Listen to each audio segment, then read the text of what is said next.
ప్రతి మనువు స్వర్గంలో ముందే ముడిపడుతుందా?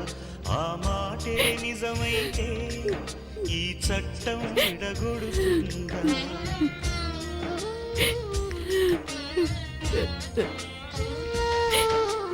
రాతకు ఎంత సత్యం ఉందో చూదువు బ్రహ్మయ్యా, నీ సాక్ష్యం ఎంత విలువైందో ఓ అగ్ని చూడయ్యా. నువ్వు రామా ఇదే దర్శన ఫలమైతే ఎటైనా దారిపోవమ్మా. నిజంగా పెళ్లికి బలముంటే సూటిగా ఇటు దిగి రావమ్మా.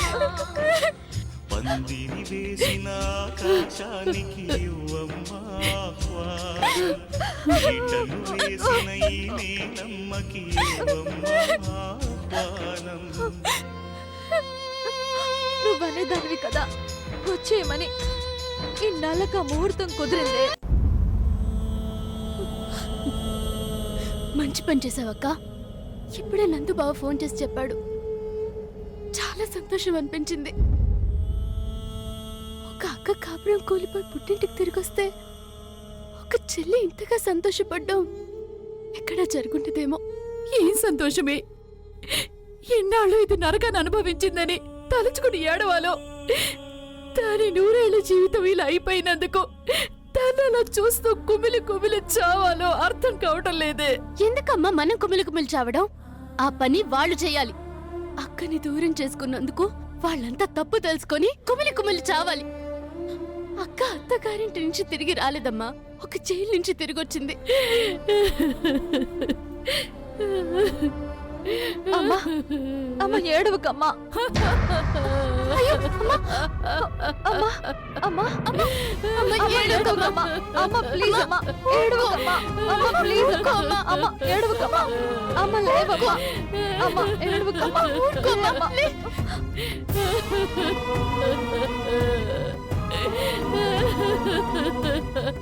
ఏడవకమ్మా ప్లీజ్ అమ్మా.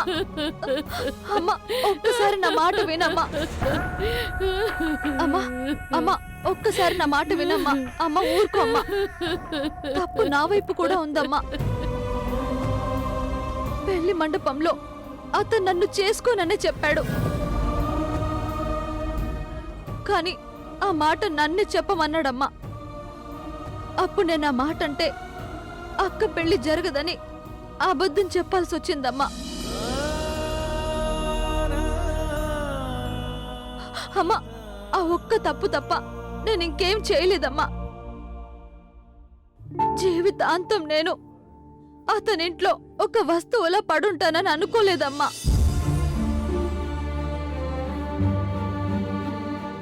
అందుకే నాన్న రమ్మనగానే ఇక్కడికి వచ్చేసానమ్మా.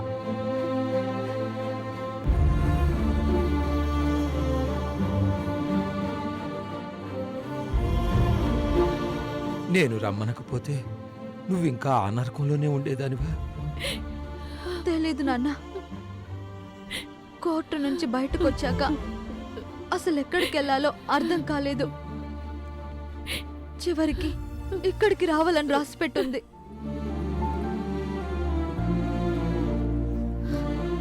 అమ్మా నాన్నకి తెలియటమే మంచిదైందక్కా. కానీ వీళ్ళిలా ఏడుస్తుంటే ఇక్కడ కూడా నాకు మనశ్శాంతి దొరికేలా లేదే. ఏంటమ్మీ నువ్వనేది? అవును నాన్న, కూతురు అత్తారింట్లో కష్టాలు పడుతుందని తెలిసినా చావైనా బ్రతుకైనా అక్కడే ముగిసిపోవాలని చెప్పే తల్లిదండ్రుల్ని చూశాను. అల్లుడి కాళ్ళు అత్తమామల కాళ్ళు పట్టుకొని కన్నీళ్లు పెట్టుకొని మళ్ళీ ఆ నరకానికి బిడ్డను అప్పజెప్పి వెళ్ళిపోయే వాళ్ళని కూడా చూశాను. కానీ మీరలా చెయ్యలేదు నాన్న. నాకు అండగా నిలబడ్డారు. నాకు జరిగిన అన్యాయాన్ని ఎదురించారు. అతని తప్పును నిలదీసి ఆడపిల్లని కన్న వాళ్ళంటే బానిసలు కాదని అర్థమయ్యేలా చేశారు.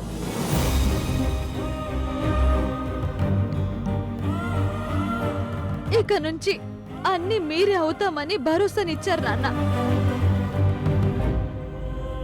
కానీ నన్ను చూసినప్పుడల్లా జరిగింది గుర్తు చేసుకుని నా బ్రతుకిలా అయిపోయిందని మీరు కుమిలిపోతే మాత్రం నేను నిజంగా తట్టుకోలేను. నాన్న, నేనేమీ అయిపోలేదు నాన్న. 4 రోజులు నాది కాని ఓ ఇంటికెళ్ళొచ్చాను. మనుషులు కాని వాళ్లతో సహవాసం చేసొచ్చాను. అదొక సహవాసం కూడా కాదు, ఒక వనవాసం. ఇప్పుడు ఇంటికి తిరిగి వచ్చాను నాన్న. నేను మనశ్శాంతిగా ఉండాలంటే మీరిక నుంచి ఎప్పుడూ ఏడవకూడదు నాన్న.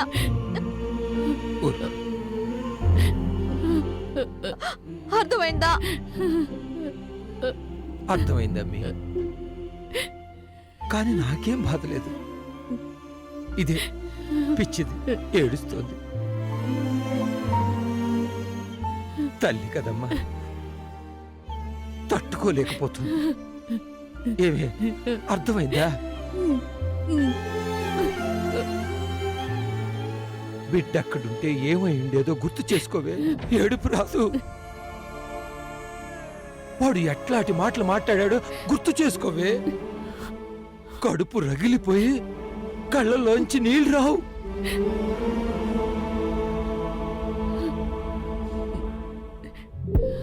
మన బిడ్డ మన కళ్ళ ముందు క్షేమంగా ఉన్నందుకు సంతోషపడదామే.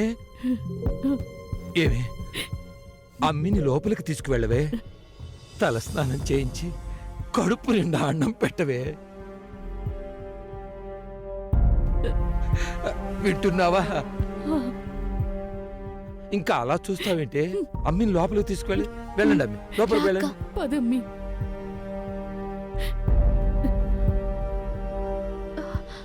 నాన్నా, నువ్వెక్కడికి బయలుదేరావు? అబ్బే ఏమి లేదమ్మా, చిన్న పనుంది, ఇప్పుడే వచ్చేస్తాను. మళ్ళీ వెళ్ళి ఏదైనా గొడవ చేయరు కదా నాన్న? అయ్యయ్యో లేదమ్మీ, కావ్య పెళ్లికి ముహూర్తం పెట్టించడానికి పంతులు గారి దగ్గరికి వెళ్ళి మాట్లాడొస్తాను. కనీసం పెళ్లి పనిలో పడితేనైనా మనం అంతా జరిగింది మర్చిపోతాం. ఈ పరిస్థితుల్లో ఏంటి నాన్న? అది ఇప్పుడు ఏమైందని? నాన్న, నువ్వు వెళ్ళు. అలాగేనమ్మీ.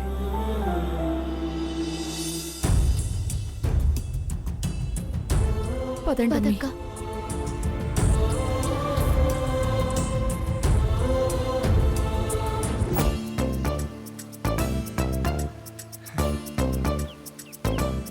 Free bird!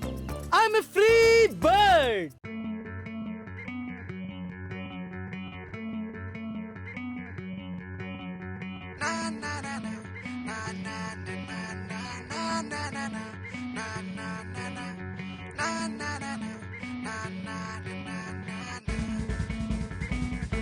ఈ చిన్ని లైఫ్ నీదే, సరదాగా సాగాలి, జారిపోతే రాదే, చెలరేగిపోవాలి. కలలే నిజమై నిన్ను చేరుకొని, చిలిపి పనులే శృతి మించని.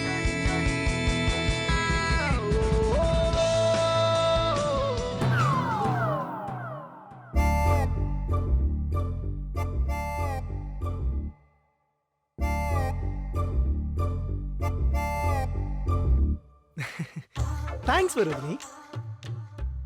కోర్టు కేసు కొట్టేసినా నువ్వు నా కోరిక ప్రకారం ఇల్లు వదిలి వెళ్ళిపోయావు. నువ్వు ఎంత గొప్ప పని చేసావో తెలుసా? నన్ను వదిలేసావు. 1.5 సంవత్సరం అంటే 18 months, అంటే దాదాపు 550 రోజులు నువ్వు ఎప్పుడు వదులుతావా అని ఎదురు చూశాను. ఆ శుభగడియ ఇవాళ వచ్చేసింది. ఇంకా లైఫ్ లాంగ్ స్వేచ్ఛాజీవిని, ఎప్పటికీ నేను బ్రహ్మచారిని. 7 కొండలో ఎంత మంచి పని చేసావయ్యా. నువ్వు సూపర్ హే. ఎక్కడ మా అందరి కాళ్ళు నీ కన్నీళ్లతో కడిగి రెండోసారి కన్యాదానం చేస్తావేమో అని భయపడ్డాను.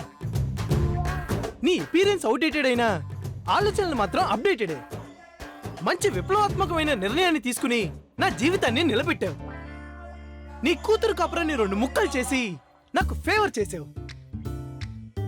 మీరంతా క్షేమంగా ఉండాలి, తొందరగా నన్ను మర్చిపోయి సుఖంగా ఉండాలి.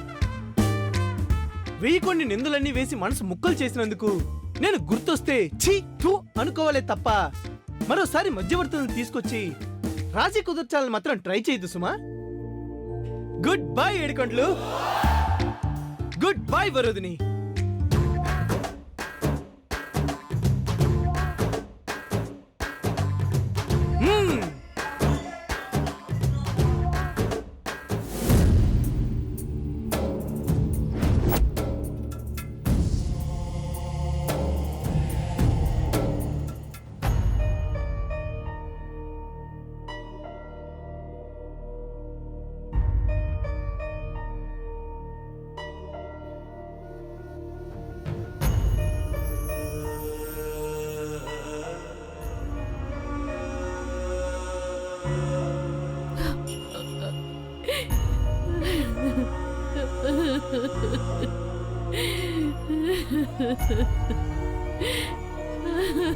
అమ్మా, ఏంటమ్మా ఇది?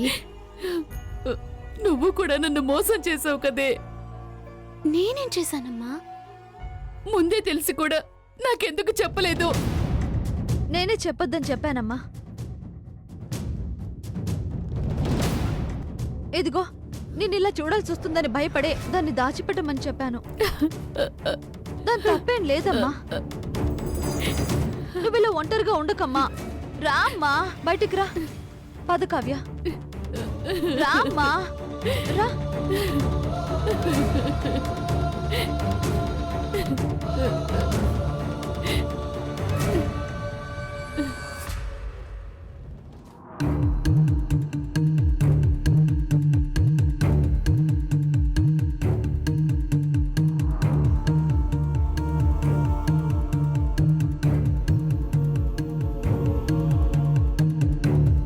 వచ్చావా?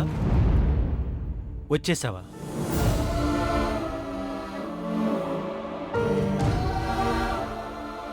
మాట్లాడేవేంటి వరుదిని? వచ్చి వెళ్తే బాగుంటుందా, ఏకంగా వచ్చేస్తే బాగుంటుందా?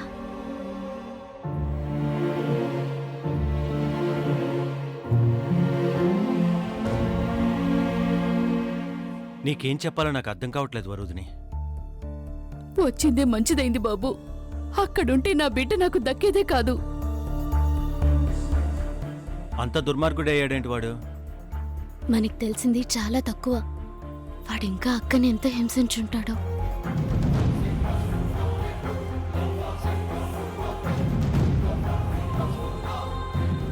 నీ ఫ్రెండ్గా నీకు జరిగిన అన్యాయానికి నాకు ఆవేశంగానూ ఉంది. నీ వెల్ విషర్గా నీ లైఫ్ ఇలాగ అయినందుకు బాధగా కూడా ఉంది.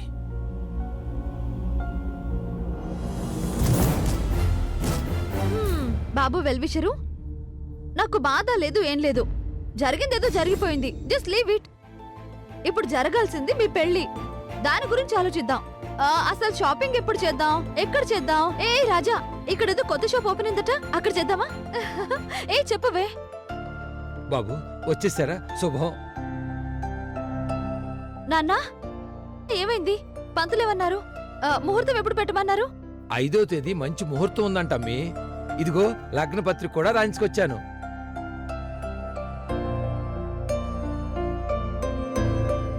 అంకుల్, ఏంటిదంతా? మీరింత బాధలో ఉంటే మేం సంతోషంగా పెళ్ళేలా చేసుకుంటాం.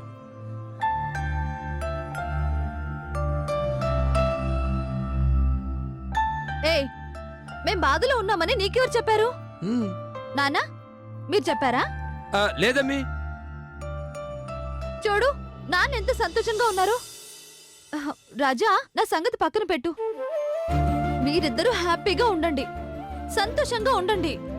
నాదే ఉంది. 4 రోజులు పోతే ఎప్పటి వరదులాగానే ఉంటా. అమ్మా, నువ్వు వెళ్ళి రాజాకి కాఫీ తీసుకురా. వెళ్ళు, వెళ్ళమ్మా.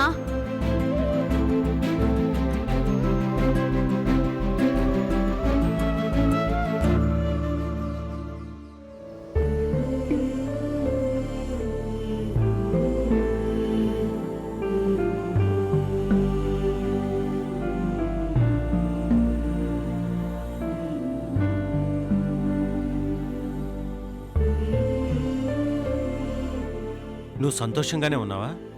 ఏరా కనపడడం లేదా? కనిపిస్తున్నాయి. నీ కళ్ళల్లో నీళ్లు కనిపిస్తున్నాయి. ఆ, ఆ,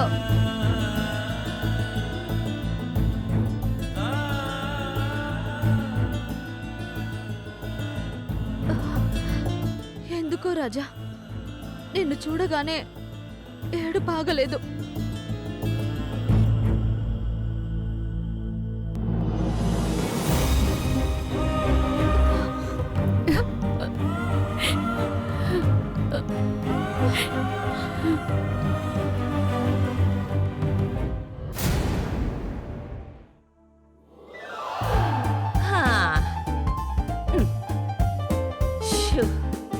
ఈ ఇంటికి పట్టిన శని పోయిందని దులిపేసుకోకుండా ఇంట్లో మనిషి చచ్చినట్టు ఏడిచొస్తున్నారు. ఈ భారతికి అసలు బుద్ధి లేదు. మరీ మహానటి సావిత్రిలాగా నటిస్తూ మొగుడు ముందు ఏడుస్తూ కూర్చోవాలా? ఒక్కరూ పొయ్యి వెలిగించి చావట్లేదు. నాకేమో ఆకలే చస్తోంది. బిర్యానీ ఆర్డర్ ఇస్తే వాడు తెచ్చి చావట్లేదు. ఎలా చావనరా రాజారావు? నువ్వు చచ్చి స్వర్గంలో ఏమేం మింగి చస్తున్నావో, నాకేమో ఇక్కడ కడుపులో కాలుతోంది.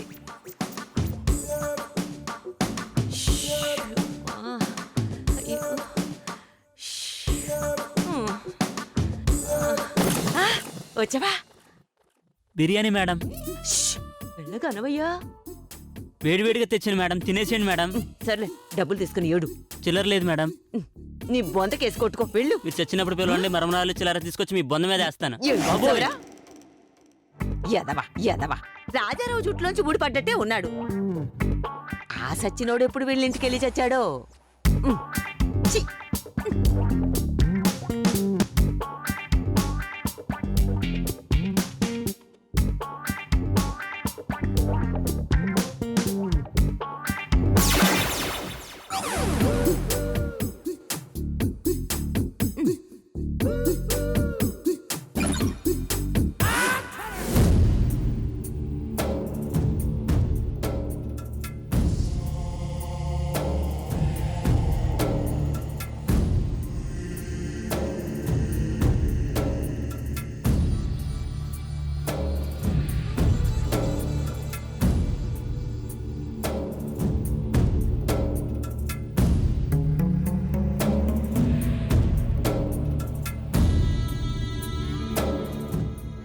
పార్థు ఎంత పని చేశాడు భారతి.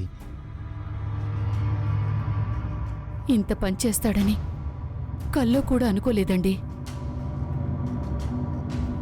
ఎంత మంచి పని చేసావురా సుపుత్ర.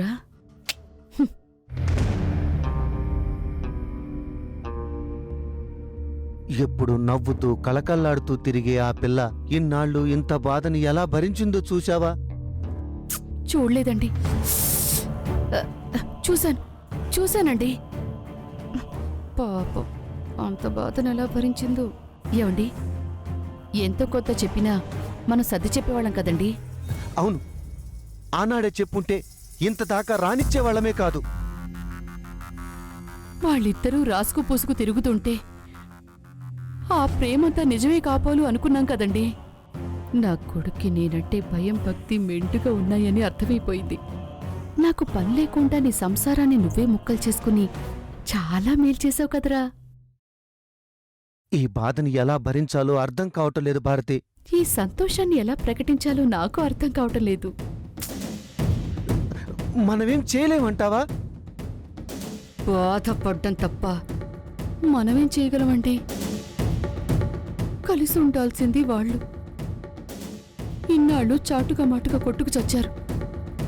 ఇప్పుడు మనకి తెలిసిపోయింది కాబట్టి మనెదురుగానే కొట్టుకు చస్తారు.